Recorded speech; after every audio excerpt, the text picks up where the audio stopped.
Hey guys, and welcome back to the tennis vlog for our final preview and predictions video of the Wimbledon fortnight. Time has flown again, but stuff has been packed in, and less than 2 hours ago, or just over now, an absolutely epic semi-final. So forgive me if I to the final, it's semi-final, and the top two seeds, Novak Djokovic and Roger Federer, will be facing off on Sunday for the men's trophy.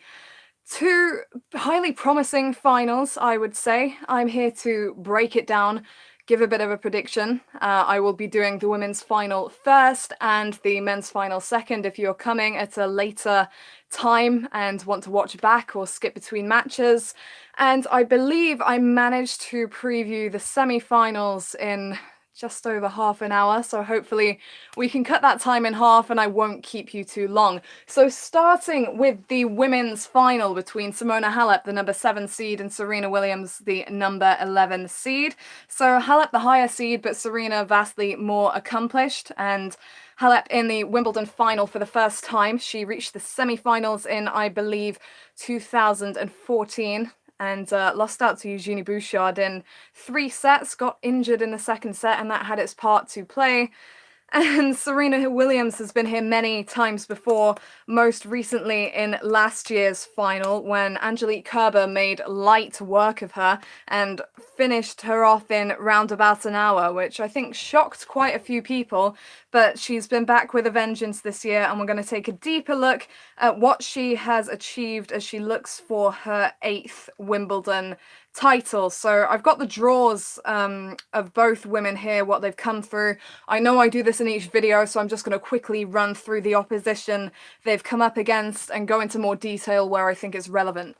So we'll start with Halep, who, even though she's the higher seed, probably for most people not the favorite coming into this final. So Halep opened against Alexandra Sasnovich 1-6-4, 7-5. I wasn't entirely convinced by her, and she did go to 3 sets in her next match against Mihaela Bazonescu, managed to steer her way through 6-3, 4-6, 6-2.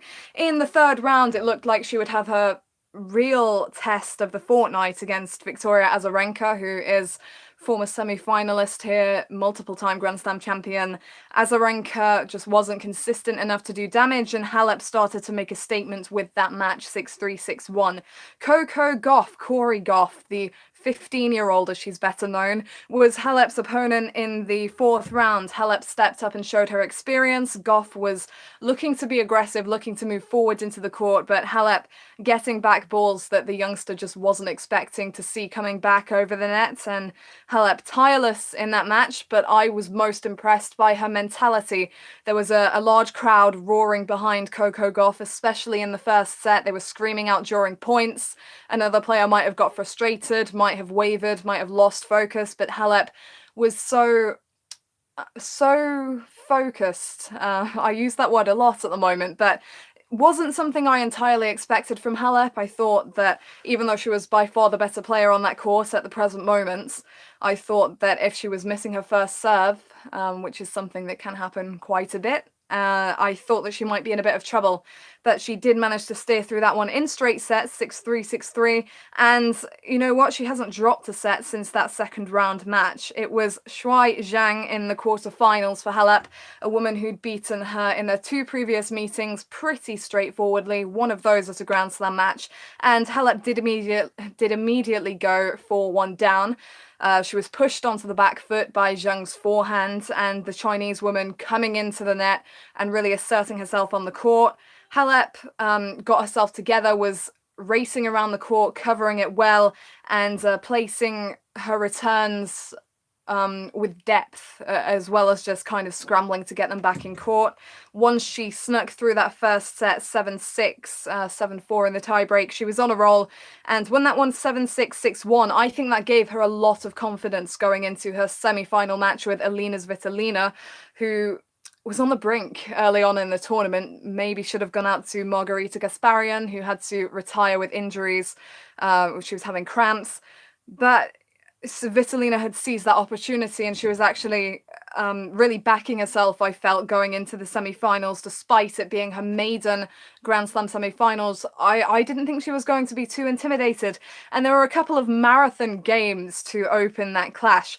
Svitolina and Halep can play a similar game in some respects. I'd say that Halep generally has more going on, but Svitolina, to some extent, neither of these two are full-out power players. They can counterpunch, they can turn the points around.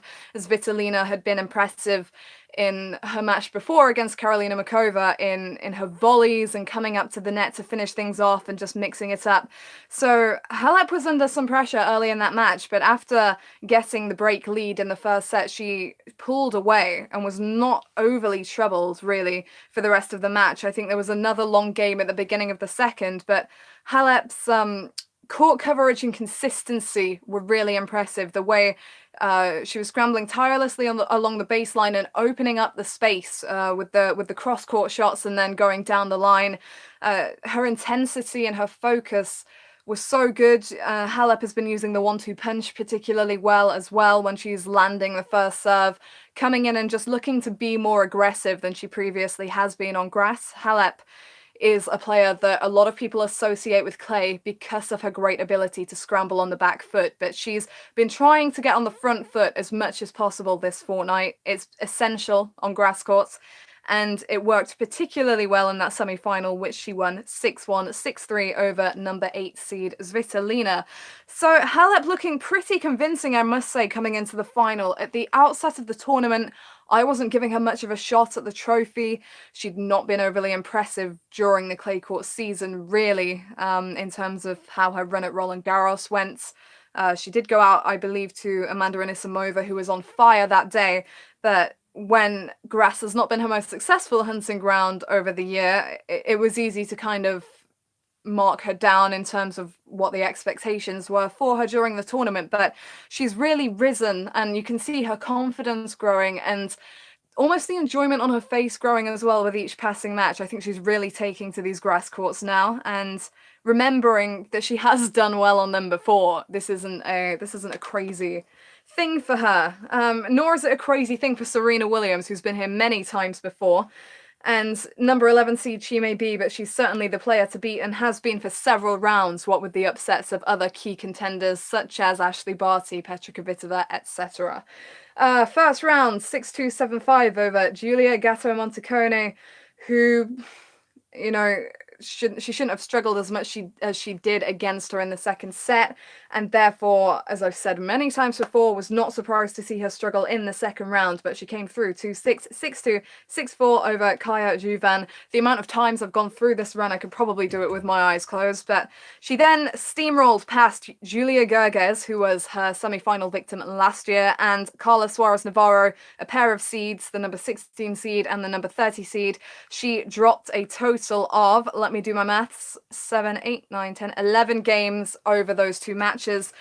6-3, 6-4, 6-2, 6-2, and not the toughest seeded opposition. Gerges has a good first serve. Suarez Navarro, obviously, good backhand slice, but she's not a grass court player, and not a player that Serena's struggled with in the past either. Those two players were opportune draws for Serena, and she rose to the occasion and just looked more efficient, I thought, just generally in the way she was playing, hammering her shots deep, finding the angles, though. Serena is a very smart player, as she's shown in many different ways. She's been nailing the sidelines with short-angled forehands, backhands, and I think she's had a very sharp mind throughout the back end of this championships. Even when she was in trouble, and I'll come to that in the quarterfinal against Alison Risk, she was able to, even during long rallies, assess the situation as she ran, place her ball, not just whack it and hope for the best. And strategically in the last couple of rounds, I think she's been very impressive. Starting with that quarterfinal against Alison Risk, it was a 3-setter, and Risk was a non-seeder, but do not be deceived. Risk had taken out Ashley Barty, the top seed, in form on grass, and Barty was playing brilliantly, I thought, this tournament. Risk had to take her out in 3 sets. And she did that by punishing the forehand deep, by drop shotting, by using the slice, by mixing things up, and all round just making Barty go on the run and not allowing her to be comfortable, not allowing her to be in position to hit the shots she wanted to. That was a match Serena could potentially have won in straight sets, but it was due to the skill of Risk that she was actually taking the distance. Risk was kind of mixing up the pace on the balls and coming to the net as much as possible to create this wall across it, and frustrating Serena. But it was in the 3rd set when Serena put up the business bun, which she often does when she's about to make a rip-roaring comeback, that Risk was really put aside. And it wasn't to do, I didn't think, with Risk's level particularly dropping. She did crumble, I felt, a bit at the back end of her last service game. I think she double faulted once or twice, but Serena just found the sharpness that she needed. One thing I've always said, which is quite relevant when it comes to the upcoming clash with Halep, is power will always beat defense or the counterpuncher when power is at 100%. It's often on the racket of the power player, and the craft-oriented player can drop shot and move around and push the power player, but if they're quick enough on their feet to get into position, their final shot will kill you. Not literally, but in the match. So I've always said that it's on the racket of the power player if they are at the level, of course, of Serena Williams, and it was very true of her semi-final against Barbara Strycova. Now, Strycova had a brilliant run. It's a great story, really. 33 years old, and she reached her maiden Grand Slam semi-final, but the media have been rather taken up with 15-year-olds and Andy Murray partnering Serena Williams in the mixed doubles, so that didn't get much spotlight, but she'd done terrifically well, took out Johanna Konta in the quarterfinals, and snuck that 2nd set against Konta and then rolled through. What Strycova does incredibly well is she strips the pace from the ball. You never quite know how it's going to come back. She drop shots incredibly well. Her touch at the net is insane. Lobs, everything she can do to mix things up and just make her opponent feel uncomfortable. And Serena was ready for that. This is the most impressive thing for me, is that Serena was up against a player that could potentially trouble her in the semis, a player she hadn't struggled against before, but one that definitely posed a threat. I compared it to her matchup with Roberta Vinci at the 2015 US Open tournament, where Serena was going for the Serena Slam, all 4 slams in a row. And Vinci was a player she'd dominated before, a player that liked to come to the net, liked to slice, liked to change the pace. And Serena just kind of wilted at the end under the pressure, but Vinci was able to frustrate her. And I thought that Strycova had strong chances to do the same thing. But Serena came out in business mode from the first point. She had a clear strategy. She'd done her homework. She knew what was coming. And man, was she ready for it. She was finding the marks with all her shots, and it was almost like when players would play Agnieszka Radwanska, who was renowned for her craft and her skill. If they were in the correct place, the power players, they could crush her because she just didn't have the weight on her shots. And Serena was getting herself in all the right places, getting herself up to the net, wrong footing, hitting the winners. Just a brilliant performance from her. 6-1, 6-2. Yes, it wasn't over a seeded player, but it was over a player who's very in form on the surface. Strycova had done well in Birmingham. She'd made the semis at Wimbledon for a reason. She'd knocked off 4 seeds, I believe, to get to that position. So that shouldn't be overlooked from Serena. This was against more of a counterpunching player as well, which by nature Halep is. I've said she's tried to step in, she's tried to attack, but by nature she is a counterpuncher. So that sends quite the message to Halep from Serena coming into this final. Let's quickly now have a look at the head-to-head between these two, and it will be quick because it's not a massive head-to-head in terms of who's won what. It's pretty one-sided in favour of Serena. 9-1 in Serena's favour. Halep has the one victory, a victory I remember, 9-2, that should be. 9-2. I'm not sure why it says 9-1. Some of these head-to-heads are a bit off, actually, some of the ones I find online. That should be, no, 9-1, 9-1, okay. Why did I think it was different? Okay, 9-1 to Serena. The Halep win, 6-love, 6-2, round robin stage, WTA Finals 2014. A match that I won't forget for a long time because I think it took a lot of people by surprise because Halep had lost her 3 previous meetings to Serena, including one the year before, and to beat Serena in that fashion is pretty much unheard of. She has to be injured or going through emotional or personal stress or something like that. Halep was just absorbing and taking the ball early and doing everything she would need to do really in this match to have a chance. But Serena did hit straight back. They played twice that tournament, so Halep beat her in the round robin stage, and then Serena beat Halep in the final. And Halep's win, was emphatic, 6-love, 6-2, but Serena's win was pretty much just as brutal, 6-3, 6-love in the final. So, I mean, we could go through every single meeting, but there's not really much point. They faced off at the Australian Open this year. Halep did give Serena a runaround. I believe she'd beaten Venus in straight sets the round before, which was as good a preparation as you can get for taking on Serena Williams. She took the middle set, and like it sounds very basic, but she did just make Serena uncomfortable, get a lot of balls back, and put her in a frustrated headspace. But Serena came through 6-1, 4-6, 6-4 on that occasion. Actually, 3 of their last 5 meetings have extended straight sets, including the last 2. The meeting before the 2019 Australian Open hadn't come since 2016 at the US Open. Serena the winner again, but once again she dropped the middle set, 6-2, 4-6, 6-3. Halep is not mentally weak against Serena. Serena is a player she's beaten before. Halep's knocked off basically all the big names in this sport, and she has a tireless energy on the court, and it is really lethal the way she can just run things down and not tire out. So it's not an easy match for Serena in a Grand Slam final, and a parallel I want to draw is last year in the final when she took on Angelique Kerber. I did predict Serena to win on that occasion, but I had my doubts, plainly because all the way through the tournament, Serena had not faced a high seed, but also she'd not faced a counterpuncher, really. The vast majority of her opposition were power players. So she came to that final against Kerber, and it was a bit of a shell-shock moment because suddenly Kerber was throwing in the angles, taking pace off the ball, playing very different. Simona Halep has the opportunity to do the same thing against Serena. She's played her way into confidence here, and Serena is gonna come up against a different caliber of opponent to anyone she's faced so far, to be honest. Once again, she's into the final not having faced anyone ranked in the world's top 10. I don't think she's faced anyone ranked inside the world's top 15 either, so that is a step up in quality. But on the other side of the coin, when that's Serena Williams, it doesn't really matter. She's won 23 Grand Slams. She's going for 24.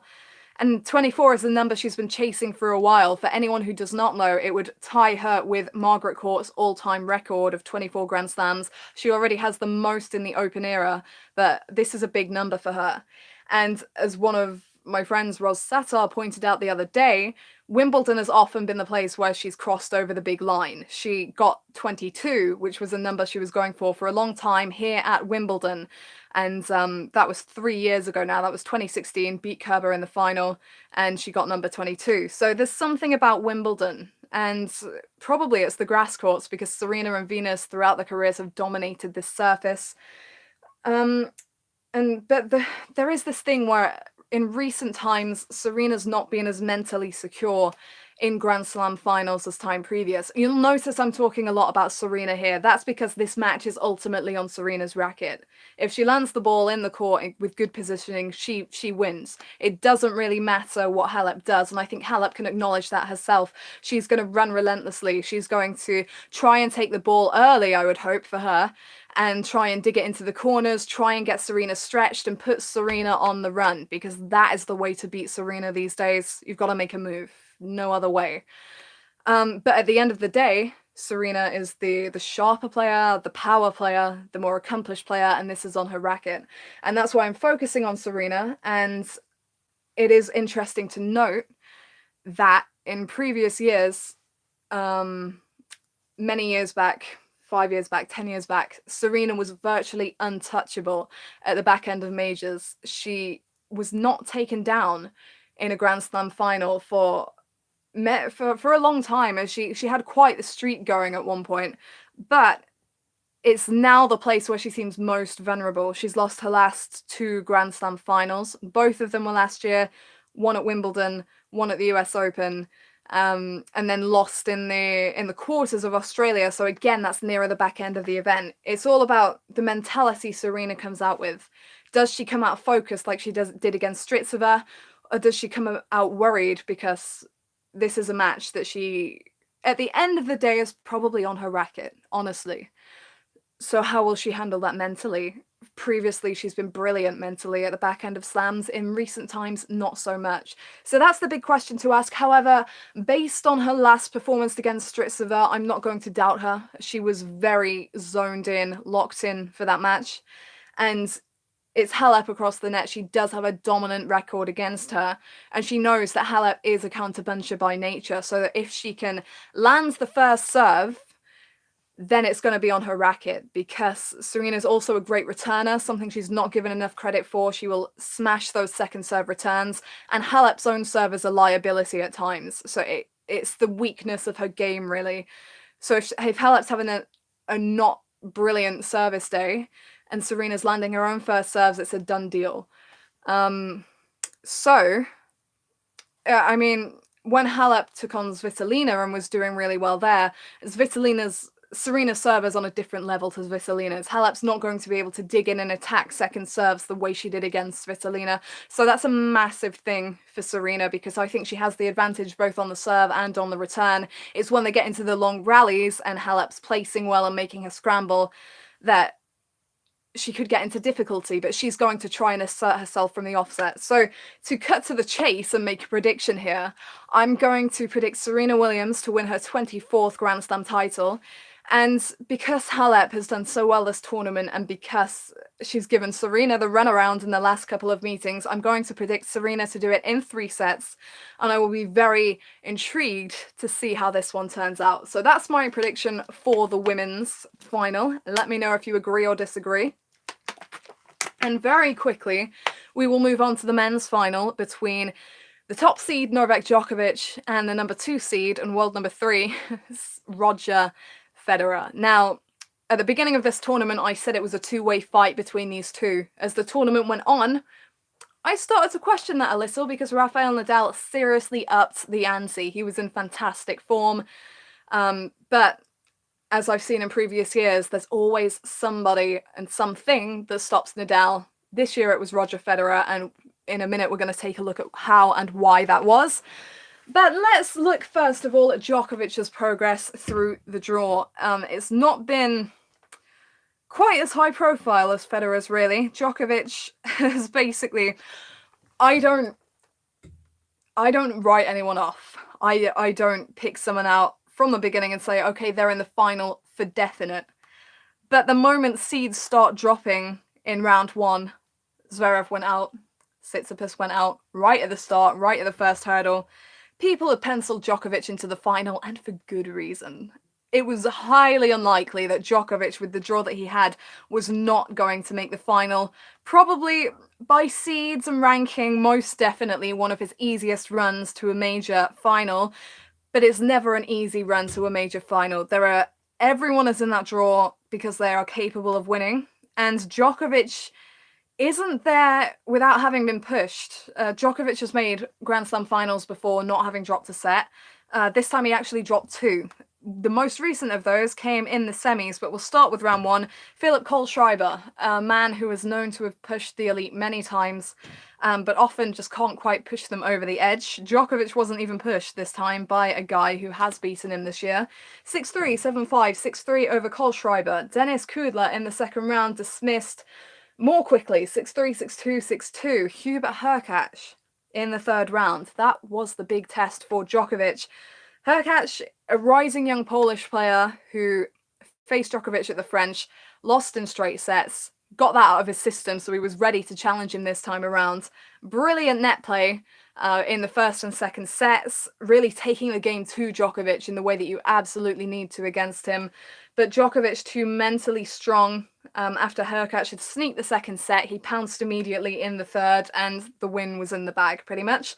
7-5, 6-7, 6-1, 6-4. And then in the fourth round, little to no trouble, really, against Hugo Humbert, who was facing Djokovic for the first time. The lights of centre court, the largeness of the stage, Djokovic across the net, getting everything back. It's so tough when it's your first time. Not a surprise that one ended in straights, 6-3, 6-2, 6-3. David Goffin posed a threat in the quarters, and I think he was quite underrated, really, by the majority of people. He did what he needed to do against Djokovic. Goffin actually has a killer forehand, really sharp, can hit the off forehand, down the line forehand with equal venom. And he was paving the way to move forwards in the court, wasn't holding back from doing that.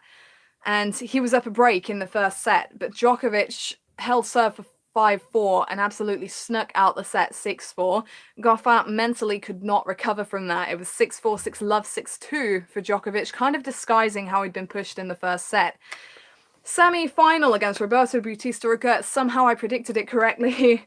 Got to get my correct prediction in there. I said Djokovic in 4 sets. That's exactly what it was.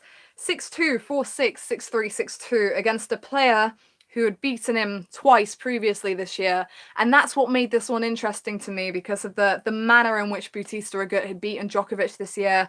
None of their meetings came in a Grand Slam, but both the meetings were finished in 3 sets outside of slams, so it was best of 3 sets.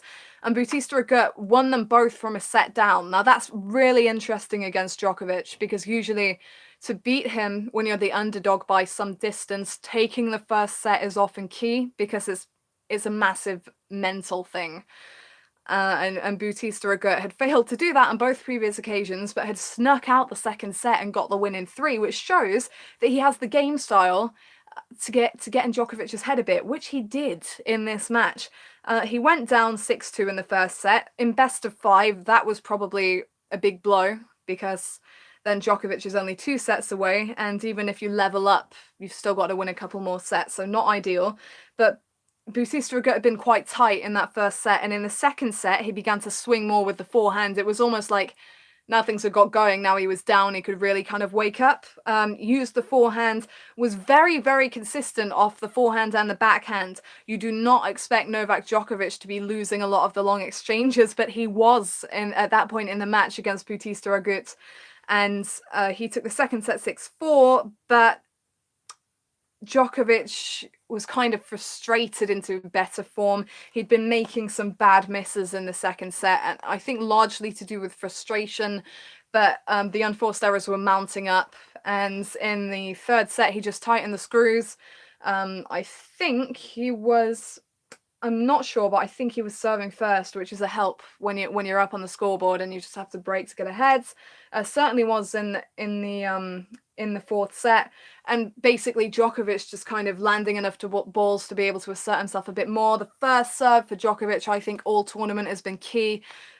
You don't really think of Djokovic as a big server, but he's been thumping those big serves on the marks when he's been getting them in, and they've often come at key moments. There were opportunities that Bautista Agut had to break, and Djokovic would rain a big serve down the tee, a big serve out wide, and just stretch him out and not allow him to get in the point.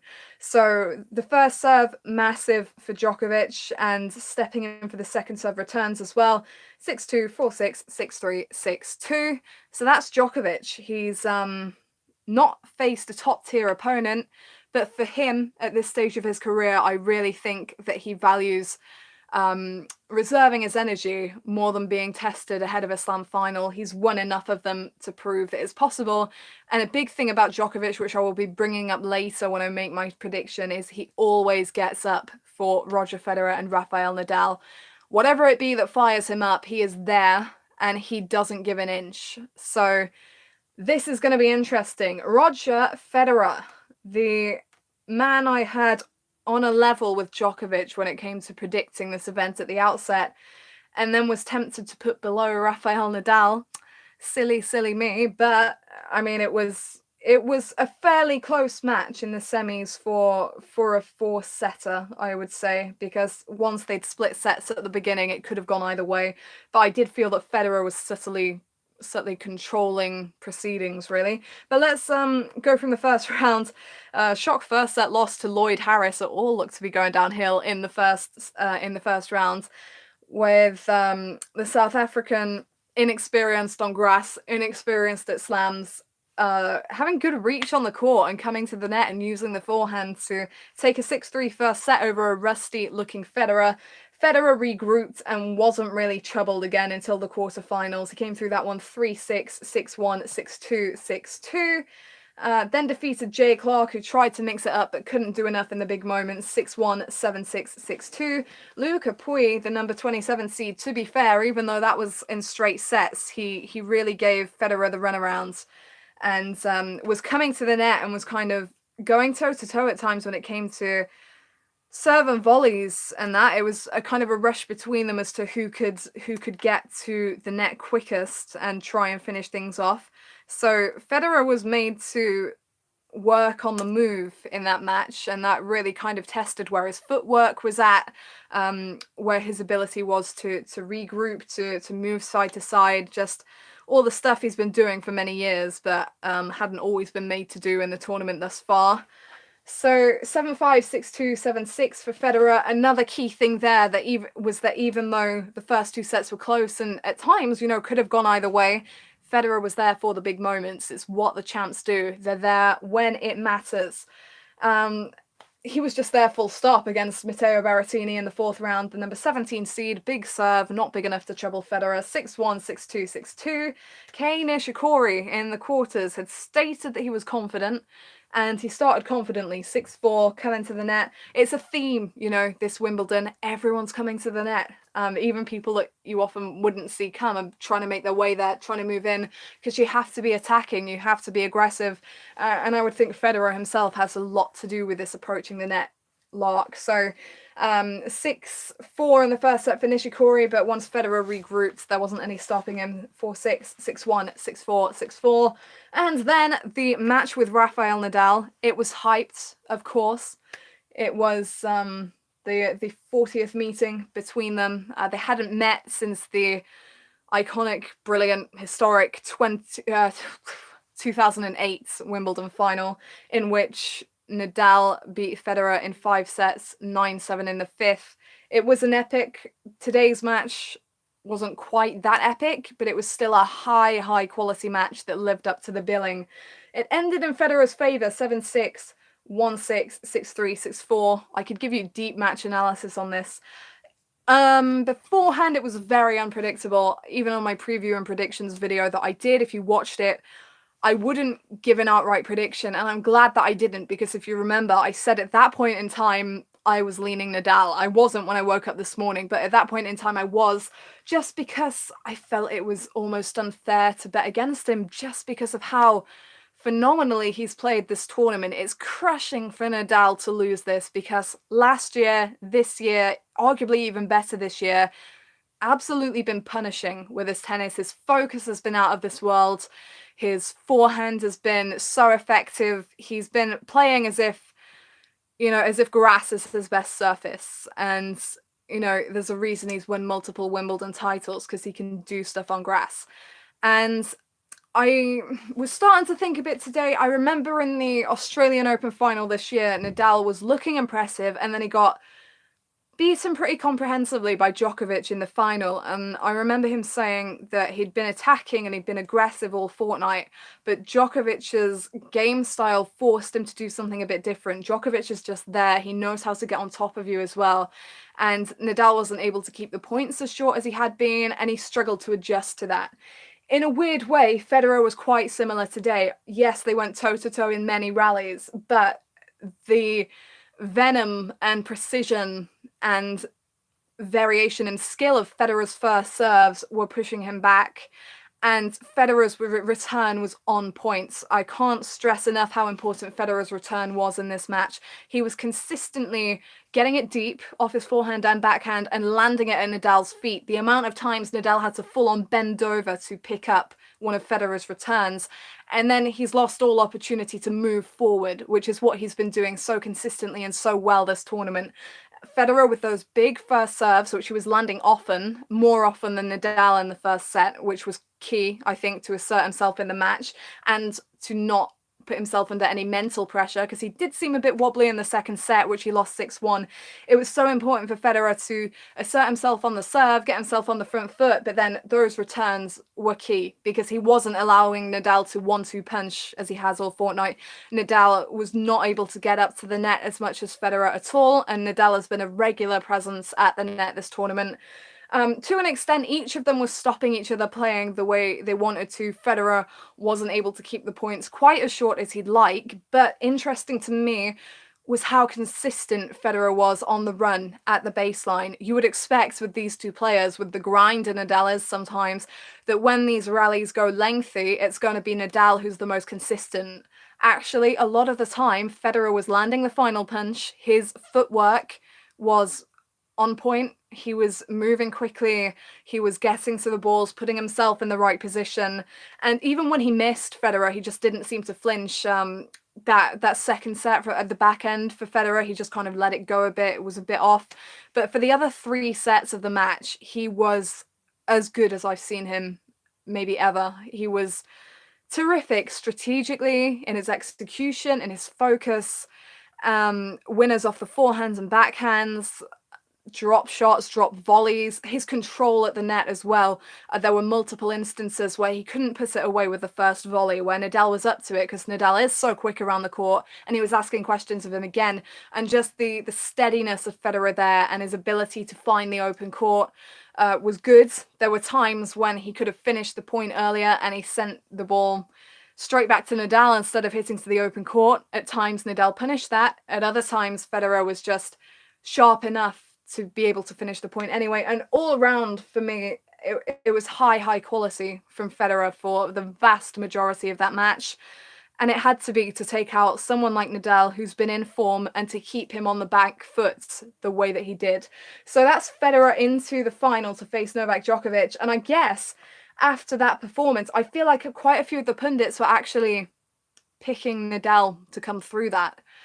So for Federer to come through then, I guess a lot of people will be tempted to pick Federer to win the whole thing. Like I said at the beginning of the event, I was weighing it up between Federer and Djokovic. For the most part, I've been saying Djokovic. And that's been largely for his mental strength at the back end of events. It's unmatched, in my opinion. And I think probably most of the final is going to come down to the head game as opposed to the physical game. If you can't compose yourself, it doesn't matter what you can do physically. You've got to have that focus. You've got to have that belief in every moment. And even as Federer tried to serve out that match against Nadal, he'd had match points on the return, and then he didn't convert, so he had to serve it out. Nadal was asking questions, and Federer was getting a little bit tight. Yes, he did land enough first serves in the end and win enough points, but there were tiny little brain freeze moments when Nadal was able to get back in, a sublime backhand pass when Federer could have hit to the open court but sent the ball back to Nadal. And you just wonder, would Djokovic forgive him for those kinds of not outright errors, but lapses in judgment almost? So there's a lot to weigh up in this, really. I mean, we can look at their head-to-head, but I'm not going to go into it in detail because it's quite a long one. 25 wins for Djokovic, 25 wins to Djokovic to 22 for Federer. It's been a long and vast rivalry, including several Wimbledon finals, the most recent of these being the 2015 Wimbledon final. They played back-to-back Wimbledon finals, 2014 and 2015. 2014 was one of the best matches I've ever watched in my life. The quality was sky high, and the match was close right down to the final moments. Federer was serving to stay in the match at 4-5 in the fifth set, 4-on-4 errors. That was it. That's what you can't afford against Djokovic. He's there so constantly that the tiniest lapse and you are out, because he gets up for these matches. He gets up for the major finals, and he gets up for the clashes with Federer and Nadal. This is two of those things rolled into one, and he's very much there for that. So that 2014 Wimbledon final was 6-7, 6-4, 7-6, 5-7, 6-4 in favor of Djokovic, and then it was 4 sets in the 2015 final with Djokovic coming through 7-6, 6-7, 6-4, 6-3. So the first 3 sets pretty similar to the one before. They faced off at Wimbledon in the semis in 2012. Federer won that 6-3, 3-6, 6-4, 6-3. But notice how big wins for Federer at a Grand Slam generally don't come in the final. It's a different mental pressure there. And it's particularly against Djokovic. It's something that I've said for some time. Federer went through a phase of 4.5 years where he did not win a slam, where many people, thankfully not me, but the vast majority of people were questioning his ability to win another slam. And the thing that I saw as an issue for Federer there was the mental roadblock against Novak Djokovic particularly, because that was the man he kept coming up against at the US Open as well, in Grand Slam finals. For some reason, it's just happened enough times that Djokovic has barred his path that I think it's had started even to get to Federer's head. And physically, he's on a level with Djokovic. I would go as far as to say as I would take Federer's physical game over Djokovic's. It's hard to compare the two because they're two different styles. Djokovic is all about the staying power, the placement. He's not as flashy. Federer has the big first serve, the variation on that, the one-handed backhand is very fluid, very slick. So the two of them play very differently. But really, I think if I was asked to pick one of them, I'd say that Federer has marginally the better physical game, I'm going to say it, but Djokovic is up there mentally. I think over anyone else on tour these days, and Nadal is phenomenal mentally, but Djokovic is right up there, especially in these Grand Slam finals, as I've said, as I'll keep saying. So Djokovic was, Federer has often, let's start that again. Federer's been around longer than Djokovic, so he had a winning streak going right at the beginning of their rivalry, but they've been, it's been pretty close. It has been really close.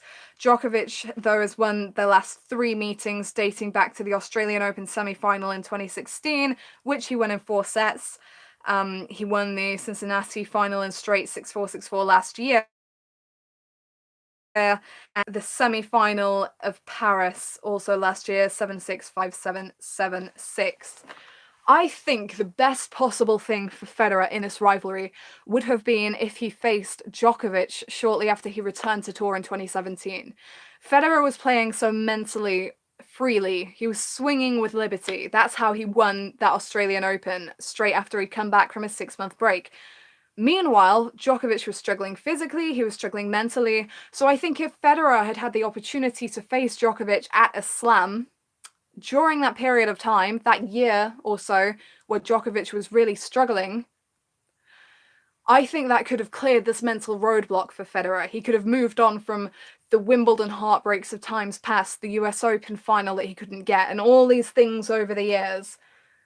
But if things start to get sticky in Sunday's final, I wonder if Federer will start to tighten.